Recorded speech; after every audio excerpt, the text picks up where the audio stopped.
বাংলার গ্রামীণ ঐতিহ্যে পান খাওয়ার অপরিহার্য উপাদান চুন, কিন্তু এই চুনের মূল উৎস অনেকেরই অজানা। পুকুর আর নদীর তলদেশ থেকে পাওয়া সাধারণ শামুক ও ঝিনুক দিয়ে তৈরি করা হচ্ছে পান খাওয়া চুন। তো আজকের ভিডিওতে আমরা দেখাবো কিভাবে এই শামুক দিয়ে তৈরি হয় সাদা ঝকঝকে চুন আর এর পেছনের আসল কাহিনী।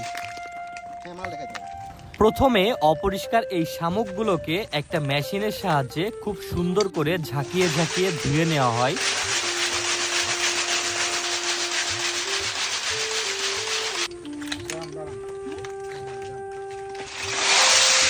পরিষ্কার এই শামুকগুলোকে এবার এই বিশাল চুলার ভেতরে দীর্ঘ 10 থেকে 12 ঘন্টা কাঠের সাহায্যে পোড়ানো হবে। দেখলে মনে হবে এটা কোনো বিরিয়ানির লেয়ার হচ্ছে, কিন্তু না।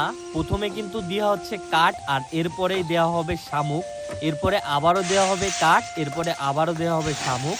ঠিক এভাবেই এই শামুকগুলাকে সারা রাতের জন্য পোড়ানো হবে।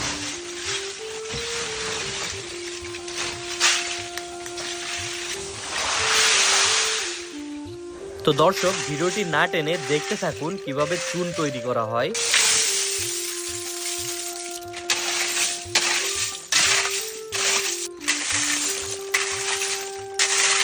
জানলে অবাক হবেন, এই কাঠগুলা কিন্তু পুড়ে ছাই হয়ে যাবে আর অবশিষ্ট শামুকগুলা থেকে যাবে। বিশাল এই চুলাটা লোড করার পরে এই ভ্যাকিউম মেশিনের মাধ্যমে এখানে কিন্তু হাওয়া দেওয়া হয় আর আগুন দেওয়া হয় দীর্ঘ 10 থেকে 12 ঘন্টার জন্য।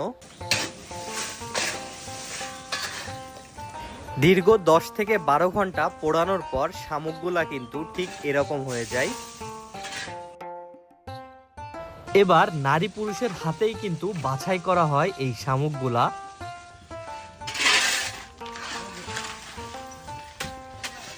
বাছাইকৃত পোড়া শামুকগুলা এবার কিন্তু ফোটানোর জন্য দেয়া হবে। স্থানীয় ভাষায় এই জিনিসটাকে ফোটানো বলে।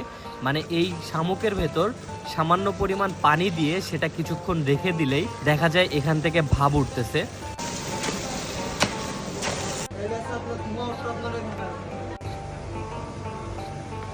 এবার এই শামুকের গুঁড়াগুলা দেওয়া হবে এই আজব মেশিনের মধ্যে, আর এই মেশিনের সাহায্যে প্রায় 5 থেকে 10 মিনিট এভাবেই ঘোটা হবে।